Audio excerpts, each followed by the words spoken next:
South ఇండియాలోనే అతి తక్కువ ధరలకే రత్నాలందించే ఏకైక సంస్థ 6JVR. హలో నమస్తే, నేను Ashok. Welcome to reality check. Parliament ఎన్నికలు జరుగుతున్నటువంటి నేపథ్యంలో దేశ రాజకీయాలు హిందుత్వం వర్సెస్ కాంగ్రెస్గా మారిపోయాయి. దేశ రాజకీయాలు మొత్తం కాంగ్రెస్ పార్టీని టార్గెట్ చేస్తూ వస్తున్నాయి. ముఖ్యంగా బీజేపీ పార్టీ ప్రధాని మోదీ అలాగే బీజేపీకి సంబంధించిన కేంద్ర మంత్రులందరూ కాంగ్రెస్ పార్టీని విమర్శలు చేస్తూ వస్తున్నారు. ముస్లింలు కాంగ్రెస్ పార్టీ అధికారంలోకి వస్తే ముస్లిం రాజ్యం వస్తుందంటూ చెప్తూ వస్తున్నారు.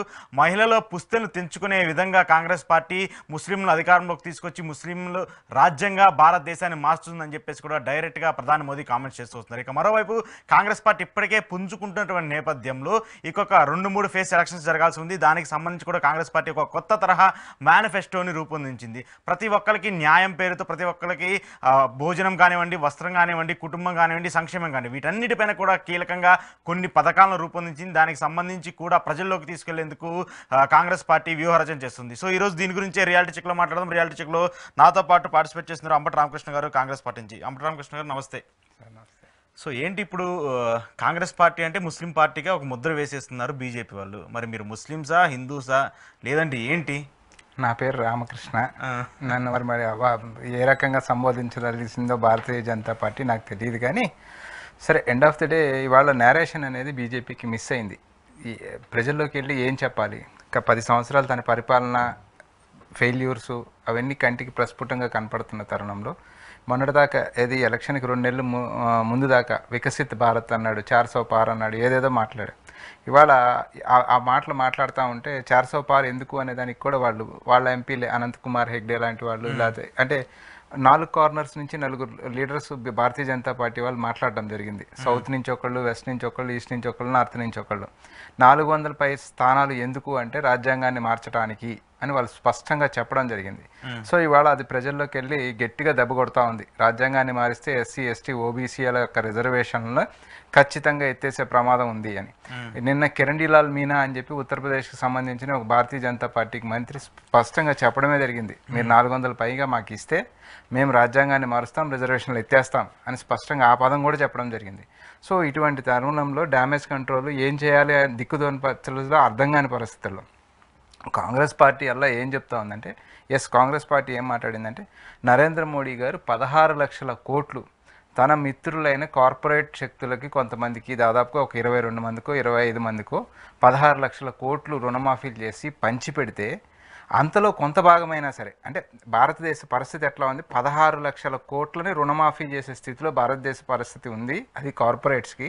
సో దాంట్లో నుంచి కొంత ఈ దేశ ప్రజలకు అందాలి. దేశ ప్రజలు అంటే కాంగ్రెస్ పార్టీ ఉద్దేశంలో రైతులు, యువకులు, మహిళలు, అట్లాగే శ్రామిక వర్గానికి సంబంధించిన వాళ్ళు, బడుగు బలహీన వర్గాలు వాళ్ళు, వీళ్ళందరూ కాంగ్రెస్ పార్టీ దృష్టిలో దేశ ప్రజలుగా డెఫినెట్గా వాళ్లే కదా. సో వాళ్ళకు కూడా కొంత భాగం అందించాలి అనే ఉద్దేశంలో మహిళలకి ప్రతి నెల పేద మహిళలకి ఇంటికి ఒకరికి ₹1,00,000, అంటే నెలకి 8,300 చొప్పున, సంవత్సరానికి ₹1,00,000, అట్లాగే 5 సంవత్సరాల పాటు 5 లక్షలు ఇంటిలో ఒకరికి, పెద్ద ఎవరైతే వాళ్ళకి. అట్లాగే యువకులకు వచ్చేటప్పటికి 30 లక్షల ఉద్యోగాలు కేంద్ర ప్రభుత్వంలో ఏవైతే ఉన్నాయో 30 లక్షల ఉద్యోగాలు భర్తీ చేస్తామని చెప్తున్నాం. అప్పుడే డిగ్రీనో డిప్లొమానో పాస్ అయ్యి వచ్చిన యువకులు ఎవరైతే ఉన్నారో వాళ్ళకి 1 ఇయర్ పాటు సెంట్రల్ గవర్నమెంట్ ఇన్స్టిట్యూట్స్ కానీ ప్రైవేట్ ఇన్స్టిట్యూట్స్లో కానీ వాళ్ళకి ట్రైనింగ్ ఇప్పించి అప్రెంటిస్షిప్ కింద వాళ్ళకు కూడా నెలకు ఒక ₹8,333 ఇచ్చి, అంటే సంవత్సరానికి 1,00,000, సంవత్సరం పాటు ట్రైనింగ్, తర్వాత వాళ్ళ జాబ్ వాళ్ళు అప్రెంటిస్ చేసిన దగ్గరే తీసుకుంటారో వేరే దగ్గరే తీసుకుంటారో, బట్ ఒక దారి చూపెట్టారు. బయటికి రాగానే ఖాళీగా లేకుండా వాడికి ఒక దారి చూపించే ఒక కార్యక్రమం. అట్లాగే రైతులకు సంబంధించి 2 లక్షల వరకు ఖచ్చితంగా రుణమాఫీ. ఏంటి గ్యారంటీ అంటే, గతంలో చేసింది కాంగ్రెస్ పార్టీ, మళ్ళీ చేసి చూపిస్తుంది కాంగ్రెస్ పార్టీ. ఇన్ని సంవత్సరాలు 10 సంవత్సరాల కాలం పాటు 16 లక్షల కోట్లు నీ ఫ్రెండ్స్కి, కార్పొరేట్స్కి నువ్వు 16 లక్షల కోట్లు మాఫీ చేయగలిగిన వాడివి. కనీసం ఒక్కసారన్నా ఈ దేశం రైతులు మనం గమనించి చూసాం. ఢిల్లీలో రైతులు ఏ రకంగా పోరాడారు, ఎంత దీక్షలు చేశారు, ఎంత అవస్థలు పడ్డారు, 700 పైగా రైతులు చనిపోవడం కూడా చూసాం. కానీ ఒక్కసారైనా రుణమాఫీ చేయటం కానీ, రైతుల గోడు కనీసం వినే ఆలోచన కానీ, వాళ్ళని ఖలిస్తానీలని లేకపోతే ఆఫ్ఘనిస్తాన్ అని వాళ్ళని ఇన్ఫ్యాక్ట్ జీబులతో తొక్కిచ్చి గుద్దిచ్చి చంపడం చూసాం. అది నరేంద్ర మోడీ ప్రభుత్వం యొక్క ఆలోచన విధానం రైతుల విషయానికి వచ్చేటప్పటికి. ఇకపోతే ఎస్సీ, ఎస్టీ, ఓబీసీ వర్గాలకు వచ్చేటప్పటికి 2009లో గోపీనాథ్ ముండే అని వీళ్ళ లోక్సభలో డిప్యూటీ ఫ్లోర్ లీడర్, వాళ్ళే గట్టిగా అరిచి మాట్లాడారు. క్యాస్ట్ సెన్సస్ చేయాల్సిందే, బీసీలకు అన్యాయం జరుగుతుంది అని మాట్లాడిన ప్రభుత్వం, రాజ్నాథ్ సింగ్ లాంటి వాళ్ళు మాట్లాడిన వాళ్ళు, భారతీయ జనతా పార్టీ వాళ్ళు ఎప్పుడైతే అధికారంలోకి వచ్చారో ఈరోజు క్యాస్ట్ సెన్సస్ కాదు కదా, అసలు పాపులేషన్ సెన్సస్ 2021లో జరగాల్సిన పాపులేషన్ సెన్సస్ ఇంతవరకు సెన్సస్ తీసే ధైర్యం కూడా లేదు. సో క్యాస్ట్ సెన్సస్ తీస్తే ఓబీసీలకు న్యాయం జరుగుతుంది అని మాట్లాడిన వాళ్ళు ఇవాళ మేము చెయ్యము అని మాట్లాడుతున్నారు. సో ఇప్పుడు నేను చెప్పిన వర్గాలన్నీ మహిళలు, రైతులు, యువకులు, ఎస్సీ, ఎస్టీ, ఓబీసీలు వీళ్ళందరూ హిందువులా ముస్లింలా? కాదు సార్, ఎందుకు మిమ్మల్ని ముస్లిం పార్టీగా మీరు కూడా చూశారు? ప్రధానమంత్రి డైరెక్ట్గా ఒక లక్షల మంది ఉన్న ఒక బహిరంగ సభలో మీ మాజీ ప్రధాని మన్మోహన్ సింగ్ గారు చెప్పినటువంటి అప్పుడెప్పుడో చేసినటువంటి కామెంట్స్ తీసుకుని ఆ వీడియో తీసుకుని చూపించి ఇదిగో కాంగ్రెస్ పార్టీ అప్పుడే ఇట్లా చెప్పింది, సో ఇప్పుడు తరుణంలో కూడా ఇక్కడ కాంగ్రెస్ పార్టీ వస్తే మళ్ళీ జరిగేది ఇదే, మళ్ళీ ముస్లిం రాజ్యం వచ్చేస్తుంది, మళ్ళీ మహిళలకు రక్షణ ఉండదు, వాళ్ళు వస్తే డైరెక్ట్గా మీ మెడలో పుస్తులు లాక్కొని వెళ్ళే పరిస్థితి ఉంటుంది. ఎందుకు దీన్ని బీజేపీ అస్త్రంగా మలుచుకుంటుంది? మీరెందుకు దాన్ని కౌంటర్ చేయలేకపోతున్నారు? సార్ ఇప్పుడు అంటే వాస్తవమైన పరిస్థితి ఏమి, ఇప్పుడు నేను చెప్పిన వర్గాలు ఎస్సీ, ఎస్టీ, ఓబీసీ, మహిళలు, రైతులు, యువకులు వీళ్ళందరూ ముందు భారతీయ జనతా పార్టీ చెప్పాల్సింది వీళ్ళందరినీ ముస్లింల కింద కన్సిడర్ చేస్తుందా, వీళ్ళలో హిందువులు ఉన్నారనుకుంటుందా? అంటే ఓబీసీలు, ఎస్సీ, ఎస్టీలను మొత్తాన్ని కూడా ముస్లింల కింద కన్సిడర్ చేస్తున్నారేమో అని. ఇదిగోండి ఇక్కడ ఎక్కడన్నా కాంగ్రెస్ పార్టీ 5 గ్యారంటీ కార్డు ఇది, 5 గ్యారంటీ కార్డు ఇది. సో ఈ 5 గ్యారంటీ కార్డులో మేము ఈ వర్గాలకి ఇవి చేస్తామని చెప్పినప్పుడు ఇక్కడ ఎక్కడన్నా మీకు ముస్లిం అనే పదం, ఒక్క పదం ఎక్కడన్నా కనపడితే ఇదిగో ఇక్కడ ఉంది, నువ్వు మొత్తం తీసుకెళ్ళి ముస్లిమ్స్కి ఇస్తానన్నావు అని మాట్లాడచ్చు.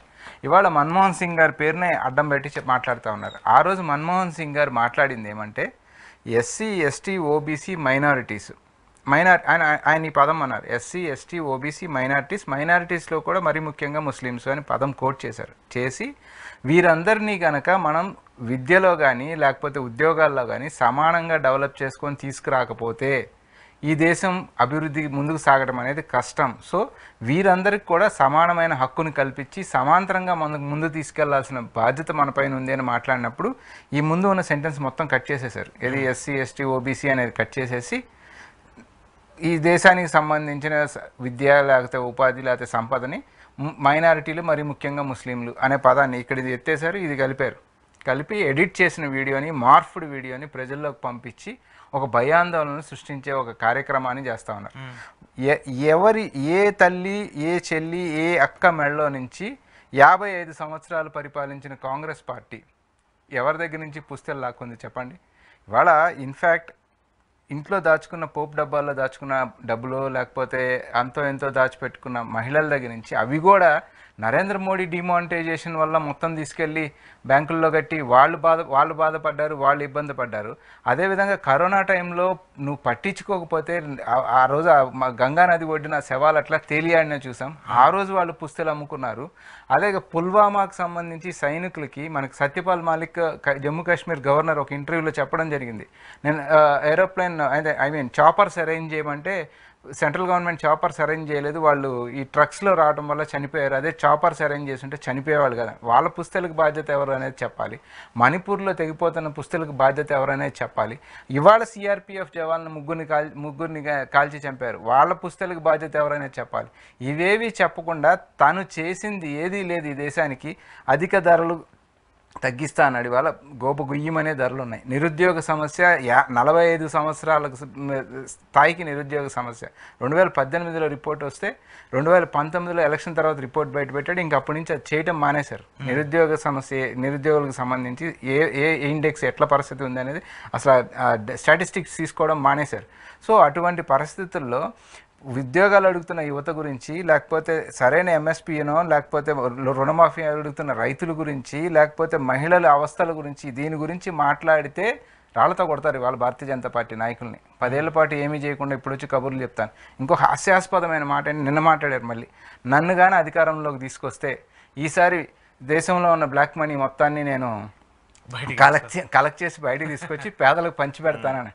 10 ఏళ్ల పాటు 16 లక్షల కోట్లు కార్పొరేట్ మిత్రులకు పంచిపెట్టి ఇవాళ ఈడీ, సిబిఐ ద్వారా రైడింగులు చేపించి వాళ్ళని తీసుకొని వాళ్ళ దగ్గర electoral bonds Bharatiya Janata party వసూలు చేసుకొని ఇప్పుడు మళ్ళీ 10 ఏళ్ల తర్వాత వచ్చి నేను పంచిపెడతానంటే డే 1 మీరు ఎలక్షన్ క్యాంపెయిన్ చేసినప్పుడు ఏం చెప్పారు? స్విస్ బ్యాంకుల్లో నల్లధనం మూలుగుతూ ఉంది, నేను ఒక్కొక్క ఖాతాకి అది మొత్తం రిటర్న్ తీసుకొచ్చి ఒక్కొక్క ఖాతాకి 15 లక్షలు వేస్తానని చెప్పారు. ఏమైంది 15 సంవత్సరాల పాటు? అమిత్ షానే చెప్పాడు ఎలక్షన్ గెలవడానికి మేము ఒక చిన్న అబద్ధం ఆడాము, దాని గురించి పట్టించుకోవాల్సిన అవసరం లేదు. అంటే ఎలక్షన్లు అనేది వాళ్ళు 4-5 అబద్ధాలు ఆడేసి ప్రజల్ని భావోద్వేగాలు రెచ్చగొట్టేసి ఎలక్షన్ చేసేసుకొని గెలిచి కుర్చీలో కూర్చుంటే చాలు, తర్వాత ఏ మతమో ఈ రకమైన రాజకీయాలు చేసుకుంటా మనం గడిపేయచ్చు అనేది వాళ్ళ ఆలోచన. ఇవాళ మేజర్గా నిజంగా మీరు హిందువుల్లో ఓబీసీలని హిందువులుగా కన్సిడర్ చేస్తే ఓబీసీలు మొత్తం మేజర్ డిమాండ్ చేస్తూ ఉంది క్యాస్ట్ సెన్సస్. అది ఎందుకు చేయట్లా? ఓబీసీలని మీరు హిందువులుగా పరిగణిస్తున్నారా లేదా అనేది భారతీయ జనతా పార్టీ వాళ్ళు సమాధానం చెప్పాల్సిన అవసరం ఎంతైతే ఉంది అశోక్ గారు. ఇప్పుడు చెప్తున్నా సార్, ఇప్పుడు ఎందుకు మరి మీరు బీజేపీ ట్రాప్లో పడ్డారా లేదంటే బీజేపీ మీ ట్రాప్లో పడిందా? ఎందుకంటే కాంగ్రెస్ పార్టీ ఎక్కడా కూడా కొంత రాజకీయ పరంగా కానివ్వండి అక్కడ నాయకత్వ లోపం ఉన్నమాట వాస్తవం, దాన్ని అందరూ అగ్రీ చేస్తారు. కానీ పార్టీ స్టెప్ ఆన్ చేయడానికి, పార్టీని స్ట్రాంగ్ చేయడానికి బీజేపీ పదే వాళ్ళు మాట్లాడుకుంది హిందుత్వం. ఎందుకంటే ఇండియాలో మెజారిటీ ఆఫ్ ద పర్సంటేజ్ హిందువులు కాబట్టి ఆ ఓట్ బ్యాంక్ని గ్రాప్ చేసుకోవాలని ప్రతి పార్టీ ఉండేది. ఇది ఏ పార్టీకైనా ఓట్ బ్యాంక్ పాలిటిక్సే చేస్తాయి కాబట్టి సో వాళ్ళు ఆ హిందుత్వ స్టామినాని ఎక్స్పోజ్ చేసుకున్నప్పుడు ఎందుకు కాంగ్రెస్ పార్టీ దాన్ని ఎక్స్పోజ్ చేసుకున్నారు? అంటే గత 2 ఎలక్షన్లో సక్సెస్ అయిందండి.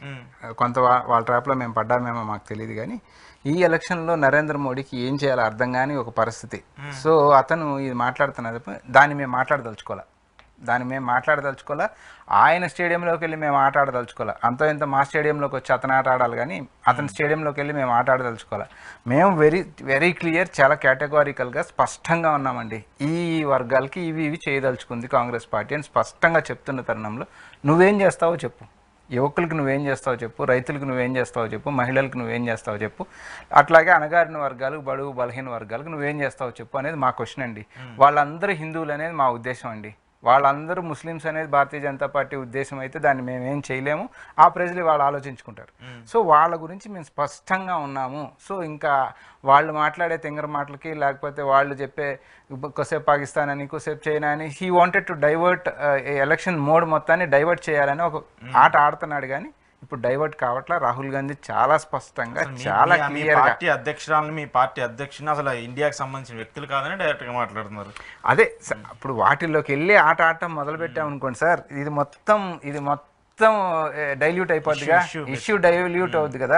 మాకు కావాల్సింది భారతదేశ ప్రజలకి కాంగ్రెస్ పార్టీ ఏమి హామీ ఇస్తోంది అని చెప్పడం మా ఆలోచన. సో వాళ్ళ యొక్క డైవర్షన్ దీంట్లోకి మేము వెళ్ళదలుచుకోలేదు. ఇంకొకటి స్పష్టం ఏమంటే ఈ రాజ్యాంగాన్ని, ఈ భారతదేశాన్ని, ఈ ప్రజాస్వామ్యాన్ని కాపాడాలనేది కాంగ్రెస్ పార్టీ లక్ష్యం.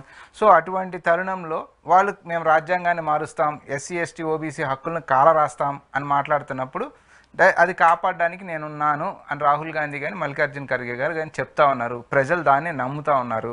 డెఫినెట్గా మీరు 2 రోజుల నుంచి సినారియో తీసుకుంటే ఎక్కడి నుంచి మొదలుపెట్టాడు నరేంద్ర మోడీ ప్రచారం అంటే ఏ మోడీకా గ్యారంటీ అనే దగ్గర నుంచి మొదలుపెట్టి ఒక 10 రోజుల తర్వాత భారతీయ జనతా పార్టీ మాట్లాడుతుంది అనే మాట దగ్గరికి వచ్చి నిన్నటి నుంచి ఇది ఎన్డీఏ హామీ ఇస్తుంది అని మాట్లాడుతున్నాడు ఆయన.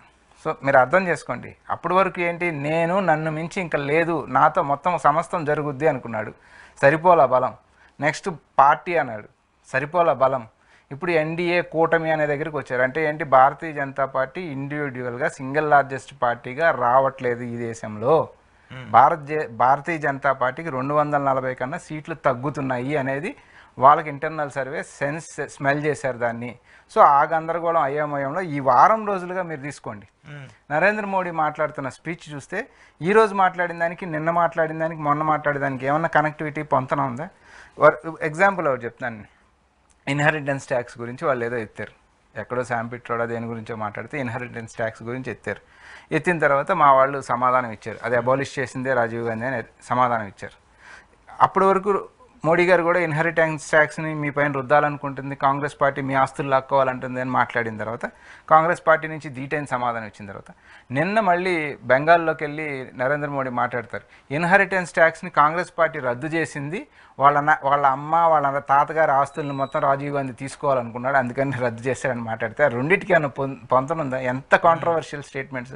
సో ఇక మతం ఆధారిత ఎలక్షన్ తప్ప అభివృద్ధనో ప్రజలకు చేసే విషయంలోనో మాట్లాడేదానికి వాళ్ళ దగ్గర ఏమీ లేదు కాబట్టి మతం ఆధారిత రాజకీయానికి వాళ్ళు పూనుకున్నారు. అదర్వైజ్ అభివృద్ధికి సంబంధించి చెప్పడానికి ఏమీ లేదు వాళ్ళ దగ్గర.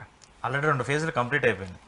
ఇంకా అప్కమింగ్ ఉన్నాయి. రేపు ఏపీకి ఉంది, నెక్స్ట్ మన తెలుగు స్టేట్స్ కూడా ఉన్నాయి. సో ఏంటి 2 ఫేజ్లు కంప్లీట్ అయిపోయినాయి. రాహుల్ గాంధీ గారు కంటెస్ట్ చేసినటువంటి వాయనాడు అక్కడ కూడా ఎలక్షన్ అయిపోయింది, ఓటింగ్ కూడా కంపెనీ అయింది. ఏమన్నా చేంజ్ ఓవర్ కనిపిస్తుందా? ఇప్పుడు జరిగిన 2 ఫేసెస్లో అండి, మీరు కేరళ తీసుకోండి, 10% రాబోతా ఉంది కాంగ్రెస్కి, 20కి 20 యూడిఎఫ్ కొట్టబోతా ఉంది. అట్లాగే తమిళనాడు తీసుకోండి, 39 ప్లస్ పాండిచ్చేరి 40 ఇండియా కూటమి గెలవబోతా ఉంది అక్కడి నుంచి. కర్ణాటక నిన్న 14 జరిగినాయి. 14లో నాకున్న ఇన్ఫర్మేషన్ అయితే 9 to 10 కాంగ్రెస్ గెలవబోతా ఉంది. ఏంటంటే అక్కడ కర్ణాటకలో అసలు కర్ణాటకలో వచ్చే పరిస్థితి లేదు, గవర్నమెంట్ ఉంటుంది. అదే సార్ చూడండి, మార్పు అనేది మీరు గమనిస్తారు. 9 నుంచి 10 సీట్లు అక్కడ గెలవబోతా ఉన్నాం. ఉత్తరప్రదేశ్, బీహార్, అట్లాగే రాజస్థాన్ అసలు టోటల్ స్వింగ్ ఉంది. రాజస్థాన్ మరో గుజరాత్ అనుకున్నారు వాళ్ళు. గుజరాత్లో 26కి 26 ఎట్లా వస్తున్నాయి, రాజస్థాన్ మళ్ళీ 25కి 25 వస్తాయి అనుకున్నారు. రాజస్థాన్ కూడా ఇవాళ మోర్ దెన్ 60% కాంగ్రెస్కి వచ్చే పరిస్థితి ఉంది. సో ఇటువంటి తరుణంలో ఇవి నరేంద్ర మోడీని కంగారు పెడతా ఉన్నాయి. ఇవి నరేంద్ర మోడీని ఈ రకంగా రోజుకు ఒక స్టేట్మెంటు, ఒక లైన్ లేకుండా, ఒక ట్రాక్ లేకుండా ఇష్టానికి మాట్లాడేటట్టు కొంచెం గాబరా పెడుతున్నాయి అనేది స్పష్టంగా అర్థమవుతోంది. పొలిటికల్ అనలిస్టులు అంటే వంత పాడేవాళ్ళు, లేకపోతే భాజపా జంత్రీలు ఉండే వాళ్ళు వదిలేస్తే నిజమైన సెఫాలజిస్టులు, నిజమైన అనలిస్టులు కూడా కొంత బేసిక్గా కొంత వేవ్ చేంజ్ అవుతుంది అన్నమాట వాస్తవం. బేసిక్ ఏంటంటే గతంలో వాళ్ళు ఏదైతే వాళ్ళు 400 టార్గెట్ అన్నారు, 330 టార్గెట్ అన్నారు, ఇట్లా కంటిన్యూగా జరుగుతూ ఉంది. కానీ ఎక్కడో సడన్గా ఒక వైబ్రెంట్ అనేది వచ్చేసింది. కాంగ్రెస్ పార్టీనో లేదంటే ఇక్కడున్నటువంటి లోకల్ పార్టీసో వాళ్ళు కొంచెం మూవ్ ఆన్ అవటం, వాళ్ళు ఎక్స్పాండ్ అవటం వల్ల కొంత బీజేపీ కొంత డిసడ్వాంటేజ్ అని చెప్పేసి చెప్తున్నారు. వైబ్రెంట్ రావడానికి ఒకటే కారణం సార్, డైరెక్ట్గా ప్రజలకి ఏం చేస్తాము అనేది మాత్రమే కాంగ్రెస్ పార్టీ మాట్లాడుతూ ఉంది. ఇప్పుడు ఇవాళ భారతీయ జనతా పార్టీ ఏం మాట్లాడాలి, ప్రజలకి ఏం చేశారు, ఏం చేస్తారు అనేది మాట్లాడాలి. చేసింది ఏమీ లేదు. డీజిల్ పెట్రోల్ ప్రైజులు 45 రూపాయలకి తీసుకొస్తా ఉన్నారు, డాలర్ 35 రూపాయలకి తీసుకొస్తా ఉన్నారు. సో ఇటువంటి అన్ని తీసుకుంటా పోయినప్పుడు కాంగ్రెస్ వస్తే తగ్గుతుందా కనీసం అప్పుడన్నా? Yes, definite. కాంగ్రెస్ వస్తే ఏం చేస్తామనేది చెప్తా ఉన్నాం కదా. ఇప్పుడు వ్యవసాయం రైతులకి జిఎస్టీ లేని పనిముట్లు కొనుక్కోండి, రైతులకు జిఎస్టీ తీసేస్తామని చెప్తున్నాం. కాంగ్రెస్ పార్టీ ఏ రోజైనా ఒక హామీ ఇచ్చిందంటే ఖచ్చితంగా జరిగిందండి, అమలు జరిగింది. కాంగ్రెస్ పార్టీ ఇచ్చిన హామీని ఎక్కడా కూడా తొంగలో తొక్కింది లేదు, అమలు చేసింది. రైతులు రుణమాఫీ ఇందాక చెప్పాను, చేసింది కాంగ్రెస్ పార్టీ. సో నమ్ముతారు కదా ప్రజలు. అటువంటి తరుణంలో కాంగ్రెస్ పార్టీ ప్రజలకి చేస్తా అన్నప్పుడు నువ్వు ఇంకా మెరుగైంది ఏమైనా చేస్తా అని చెప్పినా ఇవాళ నమ్మే పరిస్థితి లేదు. ఎందుకంటే 10 సంవత్సరాల కాలంలో ఏమీ చేయలేదు కదా. సో అటువంటి పరిస్థితుల్లో ఏకైక వెపన్. ఇంకొకటి ఏమంటే అయోధ్య రామ మందిరం కూడా ఏదన్నా కొంచెం ఆ హిందూ సెంటిమెంట్ ఉపయోగపడుతుందేమో అనుకున్నారు. అది కూడా అది కూడా ఉపయోగపడలా. బాధాకరమైన విషయం ఏమంటే ఎలక్షన్ కమిషన్ ఆఫ్ ఇండియా మరో భారతీయ జనతా పార్టీకి రెండో ఆఫీస్గా మారింది. Bharatiya Janata party head office, ఇదేమో ఇంకో రెండో ఆఫీస్గా మారింది. మోడీ గారు ఏం చేసినా సరే నో ప్రాబ్లం, ఆయన మాట్లాడింది కరెక్టే.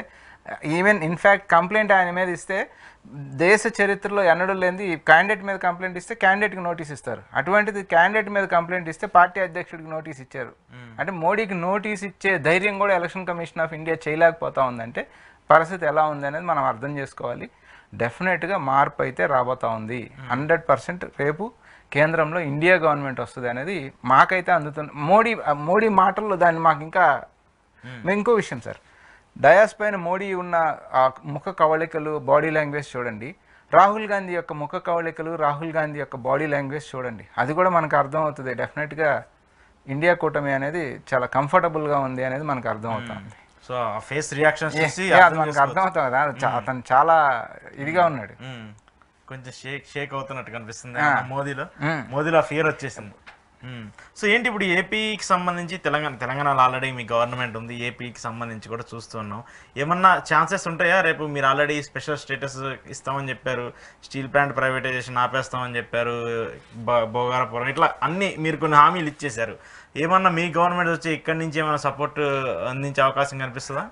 సార్ ఆంధ్రాలో ఇప్పటికిప్పుడు గవర్నమెంట్ వస్తుందని నేను మీ గవర్నమెంట్ కాదు, మీ గవర్నమెంట్ కేంద్రంలో రాకపోయినా సార్, ఎందుకంటే ఇప్పుడు టీడీపీ మిమ్మల్ని ఇద్దరు ఒకటే అంటున్నారు. భారతీయ జనతా సార్ కాదు, అదేదో వైఎస్ఆర్సీపీ ఓటు పోకుండా ఉండటం కోసం వాళ్ళ ఓటు చెదురుతుందేమో అనే భయంతో చేసే ఎలిగేషన్ తప్ప భారతీయ జనతా పార్టీతో చంద్రబాబు నాయుడు డైరెక్ట్గా పొత్తు పెట్టుకున్న తర్వాత ఇంకా కాంగ్రెస్ పార్టీ టీడీపీ ఎట్లా ఒకటవుతాయి? అది జస్ట్ వాళ్ళు వైసీపీ ఓటు బ్యాంక్ చెదరకుండా ఉండటం కోసం, అంటే డే 1 నుంచి రైవలరీ కాంగ్రెస్ తెలుగుదేశం రైవలరీ కాబట్టి అది ఆ నేరేషన్ తీసుకొచ్చారు. కానీ ఇప్పుడు పోనీ చంద్రబాబు నాయుడు గారు కానీ పవన్ కళ్యాణ్ గారు కానీ భారతీయ జనతా పార్టీ కానీ మేము చెప్పిన డిమాండ్ లేదని ఫిల్ఫిల్ చేస్తాను ఎవరైనా చెప్తున్నారా? వాళ్ళతో మేము అలా మాట్లాడట్లేదు కదా. సో ఇవి ఖచ్చితంగా కేంద్రంలో కాంగ్రెస్ ప్రభుత్వం వస్తే ఇవన్నీ అమలు చేస్తాం. రాహుల్ గాంధీ నోటితో స్పష్టంగా చెప్పాడు కదా, నేను వస్తే కాంగ్రెస్ అధికారంలోకి వస్తే మేము అమలు చేస్తామని రాహుల్ గాంధీ స్పష్టంగా చెప్పాడు. డెఫినెట్గా ఆంధ్రప్రదేశ్ రాష్ట్రానికి చేయూత కేంద్రంలో కాంగ్రెస్ వస్తే జరుగుతుంది, దొరుకుతుంది. అదేవిధంగా ఆంధ్రప్రదేశ్ రాష్ట్రంలో కూడా ఈసారి మంచి పర్సంటేజ్ ఆఫ్ ఓటు కాంగ్రెస్కి వస్తుంది. At the same time Congress party నుంచి ఎమ్మెల్యేలు ఈసారి మీరు డెఫినెట్గా అసెంబ్లీలో చూస్తారు. నేను అంటే మిగతా number I don't say the number ఎంత నాకు తెలియదు, కానీ నేనైతే పర్టికులర్గా ఒక కాన్స్టిట్యున్సీలో నేనైతే తిరుగుతూ ఉన్నాను. ఇది అనంతపురం మన సత్యసాయి జిల్లా మడకసిరలో. డెఫినెట్గా ఆ కాన్స్టిట్యున్సీ రఘువీరారెడ్డి గారు గెలిపించిపోతా ఉన్నారు. సుధాకర్ ఎమ్మెల్యేగా అసెంబ్లీలో అడుగు పెట్టబోతా ఉన్నాడు. అదైతే నాకు నమ్మకం ఉంది. సో కాంగ్రెస్ తరఫున కూడా ఒక గొంతు వినిపించబోతున్నారు, ఖచ్చితంగా వినపడుతుంది. వీళ్ళిద్దరు ఏదైతే గేమ్ ప్లే ఉందో, వ్యక్తిగతంగా విమర్శలు కొట్టుకుంటా ఉన్నారు, అసెంబ్లీని ఒక సొంత ఫుట్బాల్ గ్రౌండ్ చేసుకున్నారో దానికి ఈసారి బ్రేక్ పడుతుంది. కాంగ్రెస్ ఇష్యూస్ రైజ్ చేయడానికి కాంగ్రెస్ ఎమ్మెల్యేలు అసెంబ్లీలో ఉంటారు ఈసారి. మంచిదే కదా. ఇప్పుడు ఉన్నట్టు ఏంటి, ఇప్పుడు ఎన్డీఏ వర్సెస్ వైసీపీగా ఉంది. ఈ ఇద్దరి మధ్య కాంగ్రెస్ కూడా ఎంటర్ అయితే ఇంకొంచెం వార్ ఖచ్చితంగా ఉంటుంది సార్. డెఫినెట్గా కాంగ్రెస్ ఎమ్మెల్యేలు ఇష్యూస్ రైజ్ చేస్తారు. సార్ చూద్దాం మరి ఆ ఇంపాక్ట్ ఎంత ఉంటుందో, సెంట్రల్లో మీరు ఎంత ఇంపాక్ట్ చూపిస్తారో, స్టేట్లో ఎంత ఇంపాక్ట్ చూపిస్తారో కూడా చూద్దాం. థ్యాంక్ యూ రామకృష్ణ గారు. ఇది ఈరోజు అంబటి రామకృష్ణ గారితో ఎక్స్క్లూజివ్ రియాలిటీ చెక్. చూస్తూనే ఉండండి ఈహా టీవీ.